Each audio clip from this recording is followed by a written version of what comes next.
Video yan. Waste there. Naka-live yan, ha? Hindi. Hindi ka naka-live mo. Konting kwento about sa Itaaba. Nag-start to nung 2012. I think March 12. Pero nung before pa yon, kami ni Tol Eugene, ano na talaga kami, blood and sa ano brother na rin talaga eh. MI ko yan. Nung first year high school ako. Tapos nung dumating kami dito sa Austria, year 2000, parang nawala na yung brotherhood. Hindi na kami nag-handshake. Wala, ang tagal na namin hindi nakakapag-handshake sa mga brother.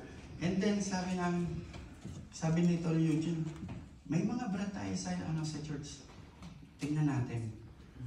Then nakita namin si Brad Bernie sa isang airport.